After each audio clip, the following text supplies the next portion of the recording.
Jadi kami dari kelompok 7 akan mempresentasikan materi kami mengenai emosi. Pertama-tama, saya ingin mengenalkan anggota kelompok saya. Yang pertama ada Nada Syifa, kedua dengan saya Safia Inayah, ketiga ada Sylvia, keempat ada Tarisha Kinanti, dan kelima ada Fionisha. Jadi, saya ingin menjelaskan mengenai apakah itu emosi. Emosi merupakan suatu reaksi yang terjadi secara intens, baik terhadap seseorang maupun suatu tindakan. Biasanya, emosi yang dikeluarkan oleh seseorang itu diiringi dengan suatu tindakan, di mana tindakan yang dilakukan tersebut akhirnya dapat membentuk sebuah emosi. Di dalam emosi terdapat 3 aspek, seperti kognisi, kesigapan untuk melakukan suatu tindakan, dan perasaan. Di mana kognisi itu merupakan sebuah keyakinan yang dibentuk oleh seseorang yang sebelumnya keyakinan tersebut telah diproses di dalam otak. Dan proses itu dinamakan berpikir. Kemudian ada kesigapan untuk melakukan suatu tindakan, dan yang ketiga adalah perasaan. Nah, untuk menjelaskan ketiga aspek emosi ini, kita dapat memberikan sebuah contoh. Misalnya, kita ada di dalam situasi yang berbahaya. Jika kita ada di dalam situasi yang berbahaya, maka kita akan melakukan sebuah respon berupa menghindar dan memiliki perasaan berupa perasaan rasa takut. Sehingga situasi yang berbahaya ini dapat dicerna melalui proses kognisi, dan proses menghindar tersebut merupakan respon dari kesigapan untuk melakukan suatu tindakan. Dan yang terakhir, rasa takut itu sendiri merupakan perasaan yang muncul karena suatu tindakan menghindar tersebut. Sebuah kesigapan itu merupakan tindakan yang bergantung pada sistem saraf autonom yang memiliki 2 percabangan, yaitu sistem saraf simpatetik dan parasimpatetik. Jadi apa yang dilakukan oleh saraf simpatetik itu menugaskan tubuh untuk melakukan sebuah respon secara spontan, secara cepat, untuk cepat-cepat menghindar dari permasalahan yang ada, seperti contoh tadi, menghindar, melarikan diri, dan sebagainya. Sedangkan kalau sistem saraf simpatetik itu dia ditugaskan untuk mencerna. Jadi kalau yang simpatetik itu untuk cepat-cepat menghindar dari permasalahan tersebut, tapi kalau parasimpatetik itu dia berpikir terlebih dahulu bagaimana cara agar dia dapat menyelesaikan suatu permasalahan yang ada. Kemudian kita berlanjut pada teori James Lange. Menurut mereka, pembangkitan aksi autonomi dari otot-otot rangka akan muncul terlebih dahulu. Lalu setelah munculnya aksi autonom, baru kemudian akan muncul sebuah emosi. Namun, emosi yang dihasilkan tersebut hanya merupakan hal yang terjadi secara alami dan memberikan respon kepada hal yang telah terjadi. Kita bisa lihat dari gambar yang ada di slide ini. Situasinya dapat kita contohkan, misalnya kehadiran sebuah beruang yang ada di depan mata kita itu membuat kita merasakan detak jantung yang semakin meningkat. Dan selanjutnya, karena kita tahu bahwa kita ada di dalam situasi yang berbahaya, maka kita akan melakukan sebuah pelarian, melarikan diri dari situasi yang berbahaya tersebut. Dan akhirnya situasi itu membuat kita merasakan sebuah emosi, yaitu rasa takut. Nah, James juga menegaskan pada teorinya bahwasannya emosi yang seseorang miliki itu memiliki 3 aspek yang telah tadi kita bahas sebelumnya, yaitu kognisi, tindakan, dan perasaan. Ini juga banyak sekali orang yang bertanya-tanya bagaimana kita dapat tahu bahwa kita harus lari menjauh sebelum saya merasa takut. Di sini William James menegaskan gagasannya sekali lagi bahwasannya emosi memiliki 3 aspek, yaitu kognitif, tindakan, dan perasaan, di mana aspek kognisi muncul terlebih dahulu, lalu menilai bahwa apa yang ada itu baik atau buruk, menakutkan atau mengganggu, dan sebagainya. Dan proses tersebut biasanya dilakukan dengan sangat cepat. Makanya gerak yang dilakukan untuk merespon dari rasa situasi yang berbahaya tadi adalah misalnya melarikan diri. Nah, melarikan diri itu dilakukan karena refleks yang diberikan oleh situasi itu. Jadi proses yang dilakukan itu dilakukan dengan sangat cepat. Yang dimaksud dengan sangat cepat ini karena sel-sel tertentu yang ada pada korteks frontal hanya membutuhkan waktu yang sangat sedikit, yaitu 1/8 detik untuk memberikan respon yang berbeda untuk memunculkan sebuah arti bahwa hal tersebut merupakan gambaran yang menyenangkan atau yang tidak menyenangkan. Jadi penilaian dari yang telah dilihat itu. Kemudian saya akan menjelaskan mengenai area otak yang terkait dengan emosi. Pada awalnya, sistem limbik telah dianggap sebagai area otak yang paling penting untuk sebuah emosi. Kemudian, sebuah studi telah melibatkan suatu kelompok dan melakukan sebuah penelitian untuk mengamati beberapa orang melakukan sebuah kegiatan seperti mengamati sebuah foto, mendengarkan sebuah cerita, atau mengingat sebuah kejadian pribadi yang dihubungkan dengan sebuah emosi tertentu. Nah, ada beberapa pendekatan yang dilakukan oleh peneliti-peneliti tersebut untuk mengetahui atau untuk melokalisasikan emosi yang terdapat dalam otak. Yang pertama itu dengan menggunakan PET scan, di mana peneliti menggunakan sebuah alat pemindai yang dinamai dengan PET scan untuk mengidentifikasikan area korteks yang lebih aktif selama berlangsungnya sebuah emosi tertentu selama periode netral. Peneliti itu mengungkapkan bahwa area yang paling banyak memiliki titik emosi itu berada di area korteks frontal. Dan penelitian lain juga mengungkapkan bahwa pada area tersebut memiliki fungsi penting terhadap emosi. Selanjutnya, dengan pendekatan variabilitas, yaitu dengan mencari sebuah data, di mana data yang dicari itu berguna untuk mencari sebuah kecenderungan pada otak agar mendapatkan sebuah petunjuk pada setiap titiknya. Nah, setelah melihat kecenderungan di titik-titik pada bagian otak itu, di sana akan terungkap gitu di mana titik yang menyimpan sebuah emosi itu, misalnya emosi kesedihan, titik kesenangan atau titik ketakutan, itu tuh terdeteksi gitu di mana lokasinya.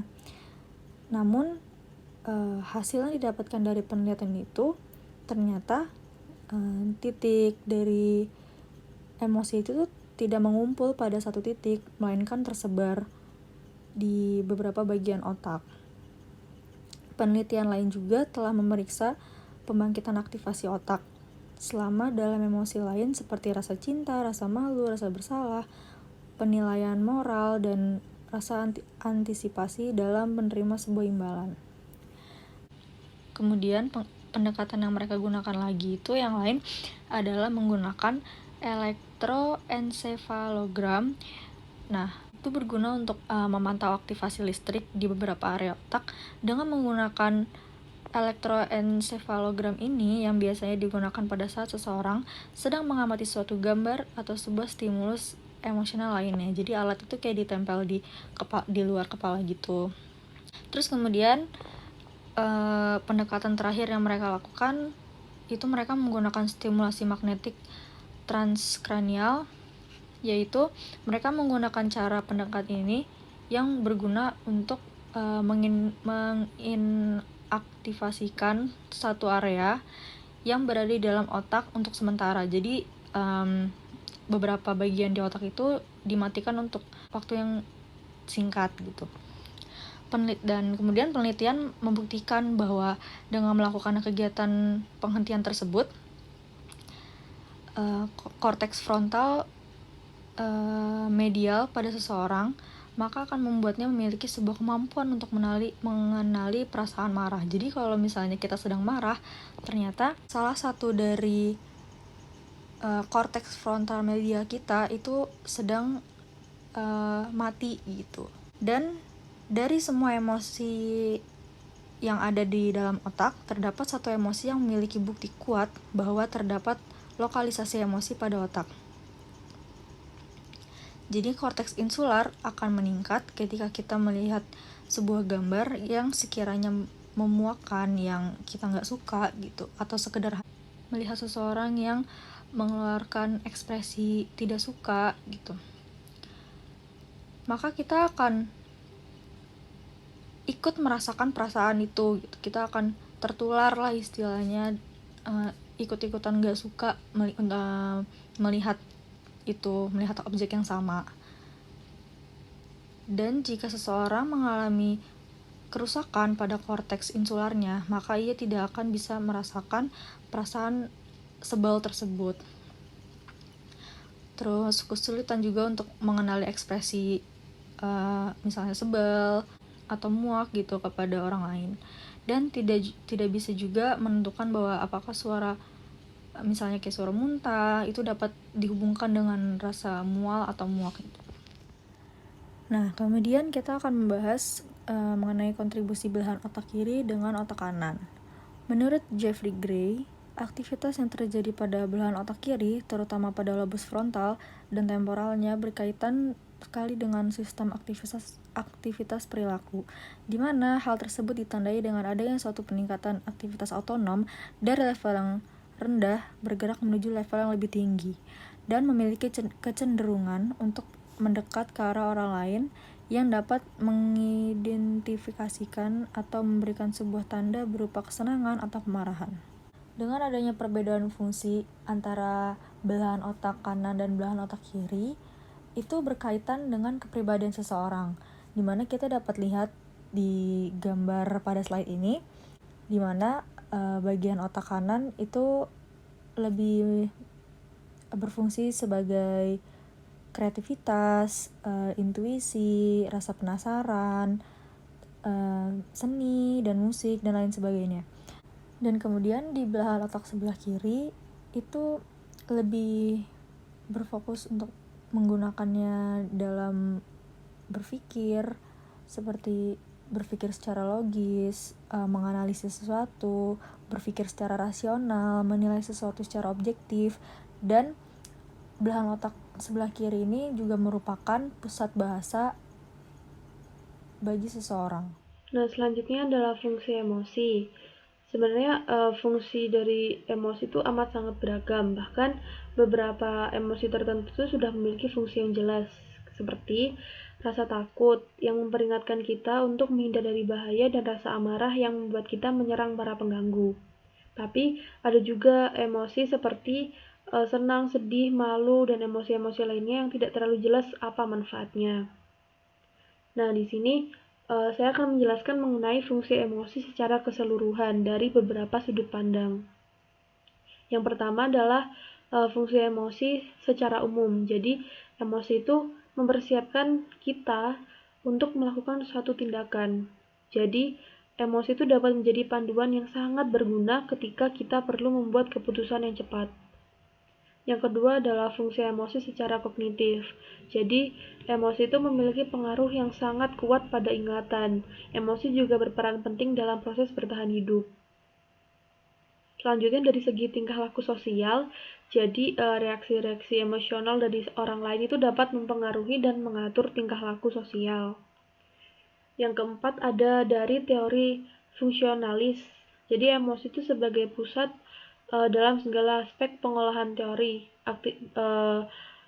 maupun dari aktivitas manusia, tingkah laku sosial, dan kesehatan fisiknya sendiri.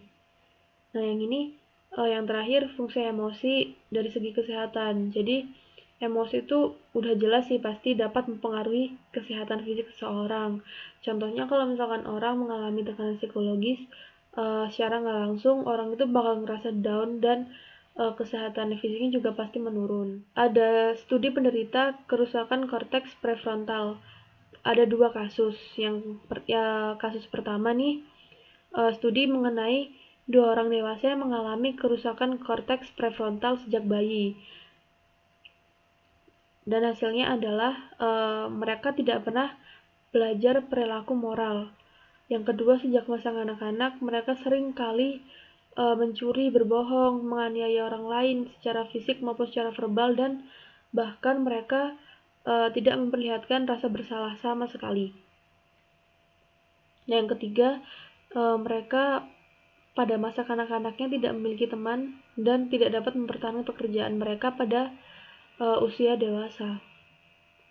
Untuk kasus yang kedua, tahun 1994, Antonio Damasio itu memeriksa seorang pasiennya. Jadi, pria ini menderita kerusakan korteks prefrontal karena sebuah kecelakaan. Dan hasilnya adalah penderita tidak memperlihatkan emosi apapun. Jadi tidak ada hal yang membuatnya marah, sedih, senang, dan lain-lain. Hasil yang kedua, penderita menjadi individu yang tidak rasional. Jadi dia sering membuat suatu keputusan yang buruk, dan ini berimbas pada pekerjaannya. Nah, ini ada Iowa Gambling Task. Jadi ini sebuah eksperimen. Singkatnya, eksperimen ini menggali lebih jauh apa sih peran emosi dalam membuat keputusan. Cara kerjanya adalah tiap partisipan mengambil satu kartu secara bergantian dari 4 tumpuk kartu yang ada. Partisipan akan selalu menang sebesar $100 jika mengambil tumpukan di bagian A dan bagian B, serta menang sebesar $50 jika mengambil dari bagian C dan D. Akan tetapi, beberapa kartu memiliki penalti yang berbeda. Nah, ini contohnya tumpukan kartu yang A itu dia menang $100, tetapi 1,5 dari seluruh kartu memiliki penalti dengan rata $250. Untuk tumpukan kartu yang B, mereka menang $100, tapi 1/10 dari seluruh kartu memiliki penalti sebesar $1.250. Nah, untuk tumpukan kartu C, mereka menang $50, tapi 1,5 dari seluruh kartu memiliki penalti dengan rata-rata $50 juga. Yang D sama, menang $50, tapi 1/10 dari kartu memiliki penalti sebesar $250. Nah, kalau misalkan kalian sudah melihat semua penjelasan untuk ruginya, pasti kalian dengan mudah memutuskan bahwa yang terbaik itu mengambil tumpukan kartu dari bagian C dan D. Tapi dalam eksperimen, partisipan itu harus mengungkapkan untung rugi dari uji cobanya. Biasanya tuh partisipan mengambil sampel dari tiap tumpuk kartu.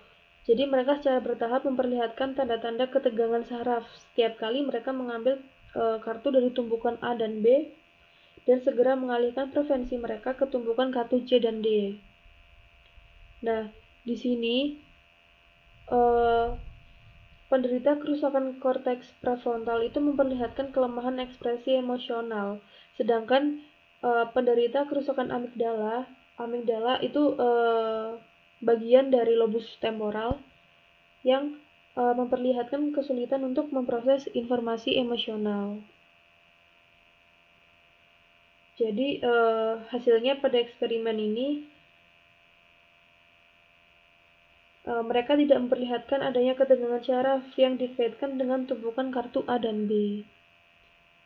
Singkatnya, ketidakmampuan untuk mengantisipasi rasa tidak enak dari hasil keputusan membuat mereka mengeluarkan keputusan yang buruk. Perilaku menyerang. Perilaku menyerang dapat berupa serangan membabi buta penuh emosi atau serangan yang tenang dan dingin. Sebagian besar perilaku menyerang dipicu oleh rasa nyeri, ancaman, dan peristiwa yang tidak menyenangkan lainnya. Tetapi, perilaku menyerang bergantung pada pelakunya dan juga situasinya. Perilaku menyerang juga bisa disebut dengan perilaku agresif. Baron dan Brain tahun 2003 mendefinisikan bahwa perilaku agresif adalah perilaku yang bermaksud untuk melukai orang lain, yang secara tipikal didefinisikan sebagai bentuk perilaku yang dimaksudkan untuk menyakiti dan merugikan seseorang yang bertentangan dengan kemauan orang tersebut.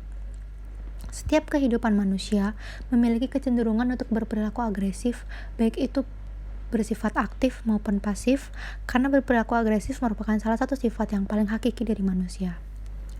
Perilaku agresif merupakan corak perilaku yang mengungkapkan pikiran, perasaan, kehendak, dan kepentingan yang dilakukan melalui kata-kata dan atau tindakan-tindakan yang keras, kasar, menekan, dan melecehkan tanpa mempertimbangkan perasaan dan harga diri orang lain. Orang dengan perilaku agresif sangat menjaga hak-hak dan kepentingan sendiri, tetapi sebaliknya kurang menghargai hak-hak dan kepentingan orang lain. Tujuannya ingin serba menang dan memperoleh apa yang diinginkannya dengan mengalahkan orang lain. Bentuk-bentuk perilaku agresif berdasarkan sifatnya dibagi menjadi dua, yaitu perilaku agresif yang bersifat fisik, seperti misalnya memukul, menendang, melempar, merusak, serta bentuk-bentuk lain yang dapat mengakibatkan sakit atau luka pada objek atau sumber frustasi. Yang kedua, perilaku agresif yang bersifat verbal. Bentuk perilaku agresif yang bersifat verbal itu misalnya seperti mencaci maki, berteriak-teriak, mengeluarkan kata kotor dan kata-kata kasar, dan bentuk-bentuk lain yang bersifat verbal dan mengakibatkan sakit pada objek yang tidak menginginkannya. Maka dapat disimpulkan bahwa perilaku agresif ini adalah perilaku yang bertujuan untuk melukai orang lain, baik bersifat fisik maupun verbal, aktif maupun pasif, serta langsung maupun tidak langsung. Mengapa sejumlah individu lebih mudah menggunakan kekerasan daripada individu lain? Contoh dapat dilihat pada anak dengan kembar dizigot dan kembar monozigot. Sebelumnya, saya akan jelaskan tentang perbedaan kembar dizigot dan monozigot itu sendiri. Kembar dizigot itu merupakan anak kembar yang dihasilkan ketika 2 sel telur dibuahi 2 sel sperma, sehingga menghasilkan 2 zigot yang tumbuh menjadi 2 bayi yang memiliki sifat berbeda. Sedangkan kembar monozigot itu anak kembar yang dihasilkan ketika satu zigot terbentuk saat sel telur dibuahi sel sperma, tapi kemudian menghasilkan 2 embrio yang tumbuh menjadi 2 bayi yang memiliki sifat sama persis atau identik. Dari sini, dalam kaitannya dengan kekerasan, kembar monozigot lebih mirip satu sama lain daripada kembar dizigot, dan anak angkat lebih mirip dengan orang tua kandung mereka daripada orang tua asuh mereka. Hasil tersebut mengindikasikan adanya faktor genetik untuk mengkaji lebih jauh tentang hubungan tersebut. Peneliti dalam suatu studi menelaah kejahatan masa remaja dan kejahatan masa dewasa. Mereka menemukan fakta bahwa baik kembar dizigot maupun monozigot menyerupai satu sama lain dalam perilaku kejahatan di masa kanak-kanak dan remaja. Akan tetapi, dalam hal perilaku kejahatan di masa dewasa, kembar monozigot lebih mirip satu sama lain daripada kembar dizigot. Hal tersebut mengindikasikan bahwa pada masa awal kehidupan, lingkungan merupakan hal penting dalam kemiripan mereka, tetapi pada masa berikutnya, faktor genetik menjadi lebih penting. Bagaimanakah caranya bahwa faktor genetik dapat menjadi lebih penting setelah masa dewasa daripada masa kanak-kanak? Peneliti mengemukakan ide bahwa individu dewasa dapat lebih mengendalikan faktor lingkungan mereka, gabungan antara faktor lingkungan dan faktor genetik. Sebuah studi yang mempelajari anak-anak mengungkapkan bahwa anak asuh yang memiliki probabilitas tertinggi untuk perilaku agresif dan melakukan kejahatan adalah anak asuh yang memiliki orang tua asuh yang mengalami perpecahan dalam perkawinan, depresi, penyiksaan dalam berbagai bentuk, atau masalah hukum. Pengaruh hormon testosteron yang dimiliki oleh pria. Sebagian besar perkelahian yang terjadi dalam kingdom Animalia adalah perkelahian antar 2 jantan untuk memperebutkan pasangan betina. Apakah pria yang memiliki kadar testosteron tinggi juga memiliki kuantitas perilaku kasar yang paling tinggi? Ya, dalam sebagian besar kasus walau perbedaannya kecil, memperlihatkan rangkaian hasil yang tipikal. Perhatikanlah bahwa kadar testosteron tinggi lebih umum ditemukan pada laki-laki yang dipenjara karena memperkosa atau membunuh dibandingkan dengan pria yang dipenjara karena kejahatan yang tidak melibatkan kekerasan. Testosteron tidak memperkuat perilaku kejahatan, tetapi testosteron mengubah reaksi seseorang terhadap beragam stimulus. Dalam sebuah studi, wanita muda yang diberikan suntikan testosteron ketika mereka mengganti foto-foto wajah yang sedang marah, memperlihatkan peningkatan tingkat jantung di atas normal. Testosteron dapat memicu seseorang untuk memberikan perhatian lebih dan memberikan yang lebih kuat terhadap situasi yang berkaitan dengan kekerasan.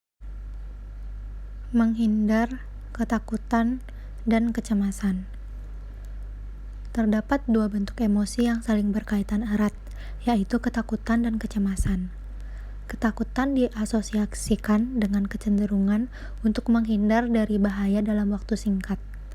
Sedangkan kecemasan adalah perasaan tentang sesuatu yang berbahaya akan terjadi, tetapi bentuk ancaman, lokasi kejadian, dan waktu kejadiannya tidak dapat diketahui dengan pasti. Dalam banyak literatur, kecemasan lebih bersifat irasional karena tidak memiliki alasan ataupun objek ketakutan yang jelas, seperti mengawang-awang ataupun belum pasti keberadaannya. Sedangkan takut bersifat lebih rasional karena memiliki objek yang nyata. Kecemasan ataupun ketakutan sebenarnya adalah hal yang lumrah bagi manusiawi. Namun, akan menjadi berbahaya bila kecemasan tersebut tak dapat ditangani secara baik. Dengan kecemasan yang di luar kendali seperti depresi, dapat mengganggu fisik hingga fungsi saraf otonom. Dalam banyak kasus, kecemasan yang berlebihan sanggup membuat kerja lambung, paru-paru, dan jantung menjadi tidak normal, sehingga seringkali penderita dengan kecemasan yang tinggi merasa seolah-olah akan mati karena dada sesak atau perut sakit. Namun, hasil laboratorium menyatakan bahwa organ berfungsi baik. Kejadian ini disebut serangan panik saat sang penderita mengalami serangan padahal kondisi baik-baik saja atau tidak ada yang menyebabkan kecemasan.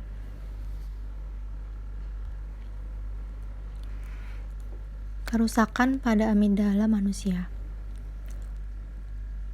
Urban width adalah suatu penyakit di mana penderita akan merasakan balur-balur pada kulitnya. Sebagian besar penderita penyakit ini mengakumulasi kalsium pada amigdala sehingga amigdala rusak. Sebagian individu lain menimbulkan kerusakan pada amigdala karena serangan stroke atau pembedahan otak. Individu yang menderita kerusakan amigdala tidak kehilangan emosi mereka. Mereka melaporkan bahwa mereka masih dapat merasakan takut, marah, bahagia, dan emosi lainnya sebagai akibat pengalaman hidup kurang lebih secara normal. Akan tetapi, mereka menderita gangguan dalam proses pengolahan informasi emosi ketika sinyal emosi tersebut samar atau rumit. Penderita kerusakan amigdala juga sering kali tidak dapat mengenali ekspresi emosi individu pada foto, terutama apabila individu tersebut mengekspresikan ketakutan atau rasa muak. Mereka juga kesulitan untuk mengenali kemarahan, keterkejutan, kesombongan, rasa bersalah, kekaguman, dan ekspresi yang menggoda. Berikutnya adalah stres dan kesehatan. Menurut Hanselye, stres adalah respon non-spesifik tubuh terhadap tuntutan yang ada, yang memiliki arti bahwa segala ancaman terhadap tubuh dan pengaruh spesifiknya akan memicu respon terhadap stres. Oleh Hanselye disebut dengan sindrom adaptasi umum. Sindrom adaptasi umum adalah tahapan-tahapan yang terdiri dari 3 tahap untuk menggambarkan perubahan fisiologis yang dialami oleh tubuh di saat seseorang sedang mengalami stres. Sindrom adaptasi umum terdiri dari yang pertama, tahap awal atau peringatan, ditandai dengan adanya peningkatan aktivitas sistem saraf simpatetik yang mempersiapkan tubuh untuk aktivitas darurat yang singkat. Pada tahap ini, tubuh menunjukkan karakteristik perubahan-perubahan dari eksposur pertama stresor. Stresor itu faktor-faktor yang memiliki potensi untuk menyebabkan stres. Dalam waktu yang sama, resistensi tubuh berkurang, namun setelah dihadapi, perubahan-perubahan tadi akan kembali ke titik semula, yaitu titik keseimbangan. Bila stresor cukup kuat, kematian dapat terjadi. Yang kedua adalah resistensi. Terdapat penurunan respon sistem saraf simpatetik, tetapi korteks adrenal mengekskresikan kortisol dan hormon lainnya yang berguna bagi tubuh untuk mempertahankan kesigapan dalam waktu yang lama dan penyembuhan luka. Yang ketiga adalah kelelahan. Terjadi kelelahan pasif dan rentan yang disebabkan karena sistem saraf dan sistem imunitas tidak memiliki cadangan energi yang cukup untuk mendukung peningkatan respon mereka. Menurut Robbins, stres dapat berpengaruh positif maupun negatif. Stres yang membangun disebut eustress dan stres yang menjadi ancaman disebut distress. Schaeffer membagi stres menjadi 3 jenis, antara lain neustress. Neustress itu jenis stres yang netral dan tidak merugikan. Yang kedua adalah distress. Distres terjadi pada saat tuntutan terlalu besar atau terlalu kecil. Distres ini mengarah pada dua jenis gangguan, baik fisik maupun psikis.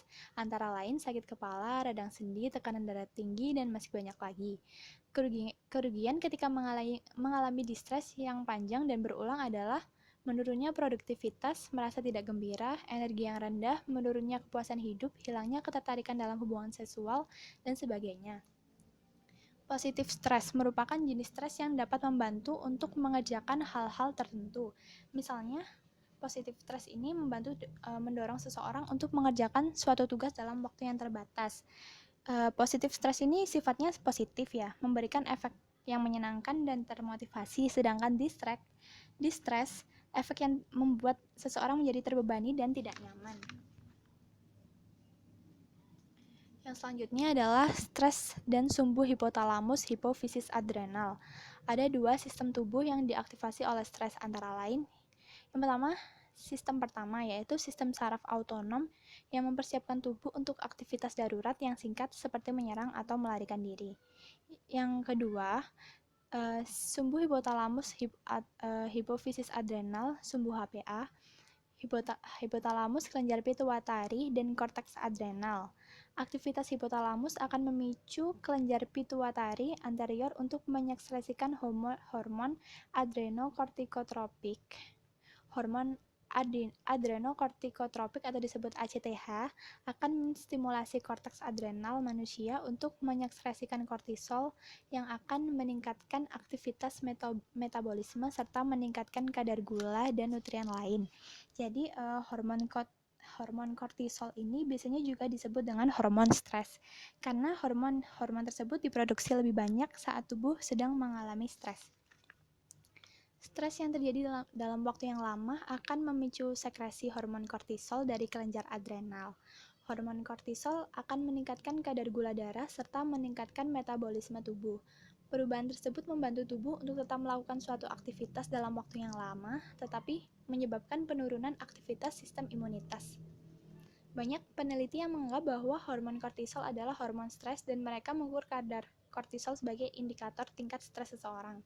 Kadar kortisol seseorang mengalami peningkatan dan penurunan di siang hari, sehingga pengukuran kadar kortisol yang dilakukan pada jam berbeda tidak dapat dibandingkan.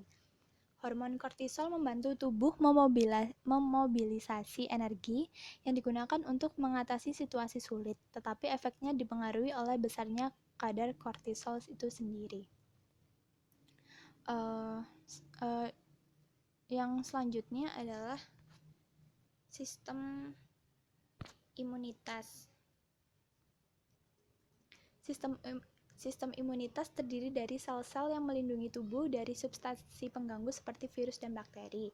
Sistem imunitas yang lemah membuat virus dan bakteri mudah menguasai tubuh dan dapat menimbulkan gangguan. Sedangkan jika sistem imunitas terlalu kuat, sistem tersebut tidak akan memilah dalam menyerang dan dapat menyerang sel-sel tubuh yang lainnya. Apabila sistem imunitas menyerang sel-sel yang normal, dapat disebut dengan autoimun. Leukosit adalah atau bisa disebut dengan sel darah putih, ialah elemen terpenting dalam sistem imunitas. Terdapat tipe-tipe leukosit antara lain sel B, sel pembunuh alami, dan sel T. Sel B adalah sel yang sebagian besar mengalami pendewasaan di sumsum tulang. Sel B mengekspresikan antibodi, yaitu protein berbentuk huruf Y yang melekat pada antigen jenis tertentu. Setiap sel memiliki protein permukaan yang disebut dengan antigen. Antigen itu molekul penghasil antibodi. Sel-sel B mengenali antigen alami, tetapi apabila mereka menemukan antigen yang tidak dikenali, mereka akan menyerang sel tersebut. Tubuh yang menghasilkan antibodi untuk substansi pengganggu tertentu, tubuh akan mengingat substansi pengganggu tersebut. Apabila substansi pengganggu muncul kembali, maka tubuh dengan cepat memproduksi antibodi yang sama. Selanjutnya adalah sel pembunuh alami. Sel tersebut tipe dari leukosit yang menyerang sel-sel tumor dan sel yang telah terinfeksi virus. Sel B atau sel T menyerang jenis-jenis antigen asing tertentu, sementara sel pembunuh alami menyerang semua pengganggu tanpa ada perbedaan. Selanjutnya adalah sel T. Sel T mengalami pendewasaan pada kelenjar timus. Kelenjar timus itu kelenjar yang terletak di tengah rongga dada. Beberapa jenis sel T menyerang substansi pengganggu tanpa mengekskresi antibodi, sebagian lain membantu memperbanyak sel T atau sel B.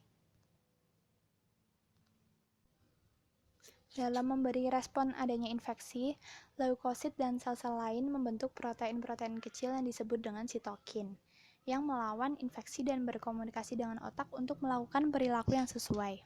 Sitokin adalah cara yang ditempuh oleh sistem imunitas untuk memberitahu otak bahwa tubuh sedang sakit. Sitokin tidak melintasi sawah-darah otak, tetapi sitokin menstimulasi reseptor pada saraf vagus yang meneruskan informasi ke sel-sel hipotalamus dan hipokampus. Sel-sel hipotalamus dan hipokampus tersebut dapat melepaskan sitokin.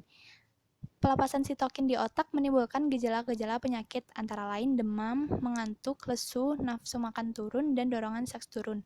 Dan kata lain, sitokin bertanggung jawab terhadap sindrom adaptasi umum. Gejala-gejala tersebut merupakan hasil tindakan tubuh sebagai respon terhadap infeksi yang informasinya dibawa oleh sitokin. Demam dan kelelahan merupakan strategi hasil evolusi yang dilakukan untuk melawan penyakit. Demam yang tidak terlalu tinggi dapat membantu melawan sejumlah infeksi. Tidur dan keadaan inaktif merupakan cara pengonservasian energi, sehingga tubuh dapat mengalihkan energi lebih banyak untuk serangan imunitas dalam melawan infeksi. Selanjutnya adalah pengaruh stres pada sistem imunitas.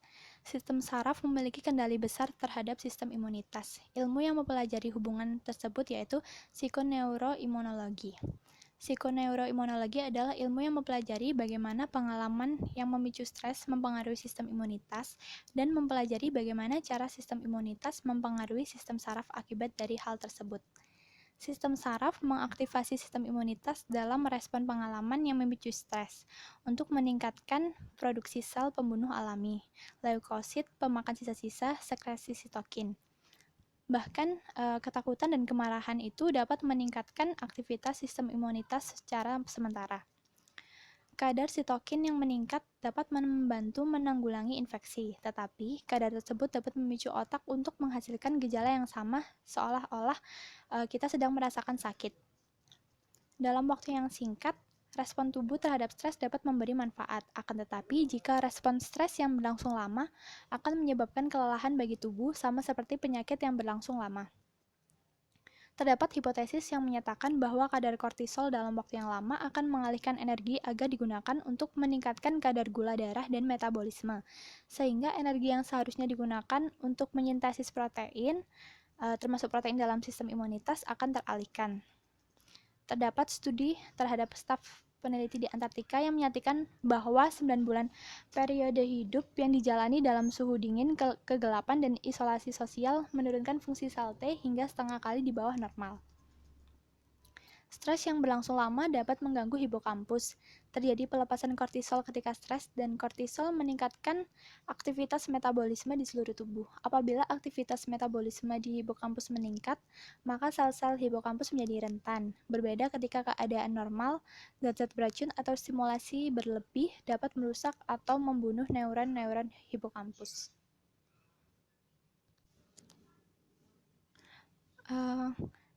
Kadar tinggi kortisol mungkin menyebabkan rusaknya hipokampus sehingga timbul penurunan ingatan yang terjadi pada banyak individu yang lanjut usia. Individu lanjut usia yang memiliki kadar kortisol tertinggi adalah individu yang cenderung memiliki hipokampus terkecil dan mengalami masalah ingatan terberat. Stres dapat mengganggu kemampuan adaptasi neuron hipokampus. Pada sebuah studi, dalam kurun waktu 2 minggu setelah bayi tikus dilahirkan, peneliti memisahkannya dari induknya selama 3 jam sehari. Ketika bayi tikus menginjak masa dewasa, mereka memperlihatkan penurunan sejumlah produksi neuron baru di hipokampus. Sesuai dengan kasus tersebut, stres sosial dapat menyebabkan kekurangan neuron yang diderita seumur hidup. Terdapat studi yang mengungkapkan bahwa pengalaman pemicu stres yang terjadi pada masa dewasa secara sementara dapat mengurangi produksi neuron hipokampus yang baru, misalnya meletakkan kembali tikus di tempat ia diberi perlakuan kejutan listrik. Selanjutnya, saya akan menjelaskan mengenai gangguan stres pasca trauma, atau dulu itu sering disebut sebagai kelelahan perang atau kejutan selongsong atau shell shock. Nah, istilah ini tuh sekarang populer disebut sebagai post-traumatic stress disorder atau PTSD. Nah, PTSD ini sendiri disebabkan karena individu mengalami suatu kejadian yang mengerikan seperti suatu serangan yang mengancam nyawanya, atau dia itu sebagai saksi langsung suatu tindak pembunuhan. Nah, sebenarnya ini tuh tergantung pada individunya masing-masing. Jadi, tidak semua individu yang mengalami kejadian mengerikan akan memunculkan suatu gejala PTSD. Gejala PTSD itu meliputi yang pertama ingatan pada peristiwa traumatis. Jadi ingatannya itu biasanya hadir dalam mimpi buruk saat dia tertidur. Lalu ada juga kecenderungan untuk mengelak. Jadi dia itu kayak menghindari suatu kontak dengan tempat, benda, atau seseorang yang mengingatkan dia terhadap kejadian yang mengerikan itu. Lalu dia juga lebih menyendiri dan sulit untuk menjalin hubungan dengan orang lain. Dan dia juga mengalami sebuah perubahan perilaku dan emosinya. Nah, balik lagi ke penjelasan saya tadi bahwa semua itu tergantung pada individunya masing-masing. Jadi pada sebagian individu yang telah mengalami suatu kejadian yang mengerikan itu, biasanya setelah dirawat beberapa bulan gitu di rumah sakit, itu ada yang mengalami sebuah penurunan respon stres dengan cepat, dan juga sebagiannya itu bisa juga mengalami peningkatan respon stres juga kayak gitu. Lalu lanjut ke slide selanjutnya. Nah, di situ kan ada petunjuk mengenai letak hipokampus. Jadi pada penderita PTSD itu hipokampusnya itu mengalami jadi dia tuh kayak lebih kecil daripada ukuran normalnya. Hal ini disebabkan karena dia itu kan mengalami stres yang tinggi. Nah, stres yang tinggi itu membuat peningkatan pada sekresi kortisol. Nah, peningkatan sekresi kortisol yang tinggi inilah yang dapat merusak hipokampus. Jadi hipokampus penderitanya itu lebih kecil daripada ukuran normalnya. Nah, fungsinya hipokampus itu sendiri kan salah satunya adalah untuk memori, kayak gitu. Sebenarnya kan tadi menyinggung mengenai masalah stres yang tinggi. Nah, di sini saya akan memberi suatu contoh yang sebenarnya itu mudah untuk dilakukan untuk menghilangkan stres. Salah satunya adalah untuk terapi menghilangkan stres dengan terapi musik.